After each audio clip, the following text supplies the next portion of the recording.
غریب نواز رحمۃ اللہ علیہ کا 811واں عرس بےحد عقیدت اور احترام کے ساتھ آپ کے آستان مبارک پر منایا جا رہا ہے۔ اس وقت میرے ساتھ بات چیت کے لیے موجود ہیں اجمیر شریف درگاہ کمیٹی کے پریزیڈنٹ سید شاہد حسین رضوی صاحب۔ سر، آپ کا بہت بہت استقبال ہے زی سلام میں۔ شکریہ آپ کا بہت بہت۔ غریب نواز رحمۃ اللہ علیہ کا عرس چل رہا ہے، آپ سے جاننا چاہیں گے کہ کیا انتظامات کمیٹی نے کیے ہیں اور کیا بہتر تبدیلیاں پچھلے سال کے مقابلے اور گزشتہ برس کے مقابلے۔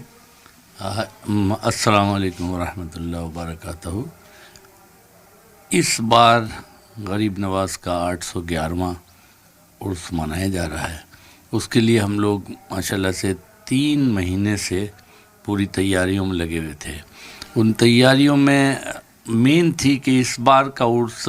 پہلے سالوں کے عرس کے مقابلے میں سلائٹلی ڈیفرنٹ تھا، کیونکہ اس بار ٹھنڈ میں عرس آ رہا تھا، تو لاکھوں زائرین آتے ہیں پوری دنیا سے اور ہندوستان کے کونے کونے سے۔ اس لیے ان کے رہائش کا،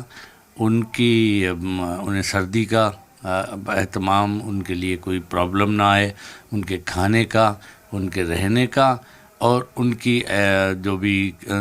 ان کی ڈیمانڈز ہیں، جو بھی ریکوائرمنٹس ہیں، ان کو پورا کرنے کا ہم لوگوں نے پوری کوشش کری ہے۔ غریب نواز کی دعاؤں سے وہ سب بہت مکمل طریقے سے، بہت بہتر طریقے سے کر پائے ہیں، اور انشاءاللہ العزیز یہ عرس بہت ہی صحیح طریقے سے ادا کر دیا جائے گا۔ تو کیا کیا انتظامات کیے گئے، اگر آپ تفصیل بتائیں کہ جو زائرین آ رہے ہیں ان کے رہنے کا، ان کے ٹھہرنے کا، جیسا کہ آپ نے بتایا کہ سردی بہت ہے، اس کے کیا انتظامات کیے گئے؟ اس بار جو اسپیشل ارینجمنٹ کرے گئے ہیں کہ ٹینٹس لگائے ہیں، ٹینٹس جو چاروں طرف سے بند ہیں، بالکل جہاں ہوا نہ جاوے اس طرح سے ٹینٹس ہیں، اور قائد وشرام استھلی میں یہ سارا پروگرام کیا گیا ہے، وہاں پہ جہاں پہ ہم لوگ زائرین کو ٹھہراتے ہیں، اور وہاں پہ پانی کی بھی ویوستھا ہے، کھانے کا ویوستھا کیا گیا ہے، اور تمام انتظامات وہاں پہ ہیں۔ وہاں جب زائرین آتے ہیں تو پہلے انہیں وہاں ٹھہرایا جاتا ہے، وہاں سے راجستھان ٹرانسپورٹ کی بسیں انہیں یہاں ٹرانسپورٹ کرتی ہیں، تو یہ بینیفٹ ہوتا ہے کہ وہاں وہ رہیں گے دن بھر، اپنا جو بھی انہیں کام کرنا ہے، ادھر جانا ہے جائیں گے، جب بھی انہیں ضرورت ہوتی ہے کہ وہ زیارت کے لیے ادھر تشریف لائیں تو اس کے لیے وہاں پہ بسوں کا انتظام ہے، اور بسوں سے یہاں پہ آ جاتے ہیں۔ اچھا، اس بار جو میں نے دیکھا ہے اور جو لوگ کہہ رہے ہیں کہ پچھلے کئی برسوں کے مقابلے اس بار زائرین کی تعداد میں کچھ کمی ہے۔ مجھے ایسا نہیں لگتا، اس بار انفیکٹ زائرین زیادہ آئیں گے، کیونکہ پیچھے 2 عرس کووڈ کی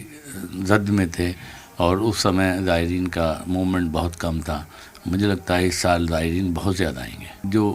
میرے پاس جو انفارمیشن ہے اس کے حساب سے کافی تعداد میں زائرین آ چکے ہیں۔ ہمارا قائد استھلی بھر چکا ہے پوری طرح سے۔ کل میں وہاں دن بھر تھا، وہاں پہ ٹینٹس ہم نے لگواتے ہیں، ہر سال لگواتے ہیں، اس بار ریکوائرمنٹ دگنی ہو گئی ہے ٹینٹس کی، تو ان کو دیکھتے ہوئے اس سے اندازہ لگایا جاتا ہے کہ کتنے لوگ آ رہے ہیں۔ اور اس بار 24 اسپیشل ٹرینس بھی گورنمنٹ آف انڈیا نے چلائی ہیں، اس سے بھی دکھائی دیتا ہے کہ زائرین زیادہ سے زیادہ تجسس اور جوش کے ساتھ اس بار جو پیچھے 2 سال میں کمی رہ گئی ہے، اس کمی کو پورا کرنے کے لیے آ رہے ہیں۔ وزیر اعظم نے جو چادر بھیجی ہے، جو تصویر منظر عام پر آئی، اس میں آپ بھی شامل ہیں اس تصویر میں، تو اس وقت وزیر اعظم سے کیا بات چیت ہوئی، ان کی کیا ہدایتیں تھیں، ان کا کیا کہنا تھا غریب نواز کو لے کر اور اس کے انتظامات کو لے کر؟ ہماری پردھان منتری جی سے ملاقات ہوئی، اور اس میں جو انہوں نے بیسیکلی امفیسائز کیا کہ غریب نواز کا عرس بہتر طریقے سے ہو، اس کی انتظام میں کسی طرح کی کوئی کمی نہیں ہونی چاہیے، اور پوری پرشاسن پورا ہمارا مدد کرے، اور کر رہا ہے۔ 2.5-3 مہینے سے پورا پرشاسن یہاں کا لگا ہوا ہے کہ عرس میں کسی طرح کی کمی نہ آئے، انتظام میں کسی طرح کی کمی نہ آئے۔ وزیر اعظم صاحب نے جو اپنی چادر ہمارے حوالے کری، ہماری جو مائنارٹی منسٹری کی جو کیبنٹ منسٹر ہیں شریمتی اسمرتی ایرانی جی، وہ ان کے نیترتو میں میں اور جمال صاحب دونوں وزیر اعظم صاحب کے دولت قدرے پہ حاضر ہوئے، اور وہاں ان سے جو ملاقات ہوئی، اس ملاقات میں انہوں نے اپنی پوری جذبات اپنے احساسات، اپنی تمنائیں، اپنی پرارتھنائیں ان کو ایک چادر میں لپیٹ کے ہمارے حوالے کیا کہ آپ یہ لے جا کے غریب نواز کی درگاہ میں پوری عقیدت اور تقدس کے ساتھ،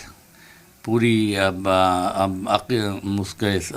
تقدس کے ساتھ آستان عالیہ پہ پیش کریں اور گہار لگائیں کہ ہمارا ملک ترقی میں نمبر 1 ہو، ایجوکیشن میں نمبر 1 ہو، اور ساری جو یہاں کے رہنے والے ہیں ان کے بیچ میں بھائی چارہ ہو، اس میں انسانیت کا پیغام پہنچے جو غریب نواز پہنچاتے رہے ہیں، اور جن کی برکت سے انسانیت، ان کے پیغام کی وجہ سے انسانیت قائم ہے اور انشاءاللہ بھائی چارہ قائم رہے گا. ایسا انہوں نے ہمیں ہدایت دیا کہ آپ جا کے یہ گہار لگائیں، اور ہم نے ان کی ہدایت پہ عمل کرتے ہوئے غریب نواز کی درگاہ میں پوری عقیدت کے ساتھ، پوری عبادت کے ساتھ، پوری تقدس کے ساتھ وہاں پہ اپنا نذرانہ پیش کیا اور گہار لگوائی.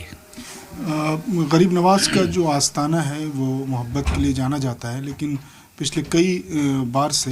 یہاں سے کچھ سیاسی بیانات بھی دیے جا رہے ہیں، تو کیا اس سے ظاہر سی بات ہے کہ آستانے پر سوال اٹھے ہیں، تو اس کو لے کر بھی کوئی بات چیت ہوئی کیا؟ نہیں، اس طرح کی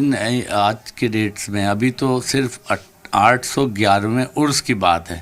ہم پیچھے کی بھی بات نہیں کر رہے ہیں، اور جو باتیں یہاں پہ ہوئی ہیں اس کے میں جو بھی law and order enforcing authorities تھی انہوں نے اپنا کام کرا ہے اور اس کے حساب سے وہ لیا ہے، بٹ اس سلسلے میں ہماری ایسی کوئی بات نہیں ہے. آپ کا اسٹینڈ کیا ہے اس کو لے کر؟ یہ جو سیاسی بیان بازیاں یہاں سے ہوئی، سیاسی بیان بازیاں ہوتی ہیں وہ تو آپ اس کو روک بھی نہیں سکتے، بٹ بہتر ملک کی بہتری کے لیے اگر کوئی چیز ہو تو اس کا موسٹ ویلکم ہمارا اور سب کا. جو بھی مجھے لگتا ہے کہ غریب نواز کے آستانے پہ جو بھی آتا ہے اس کا مقصد ایک ہی ہوتا ہے کہ غریب نواز کا جو بیسک فنڈامنٹل پیغام تھا، ان کا پیغام تھا کہ انسانیت اور انسانوں کو جوڑنا، اس کے اوپر عمل کرتے ہوئے وہ اپنی تمنائیں یہاں پہ پیش کرتا ہے. مجھے ایسا لگتا ہے کہ کوئی سیاسی اس میں کھیل نہیں ہونا چاہیے. بہت بہت شکریہ شاہد صاحب. تو شاہد رضوی صاحب بتا رہے تھے، انہوں نے درگاہ کے انتظامات کی بھی تفصیلی جانکاری دی، وزیر اعظم نے کیا پیغام اور کیا ہدایتیں دی ہیں اس کی بھی جانکاری دی.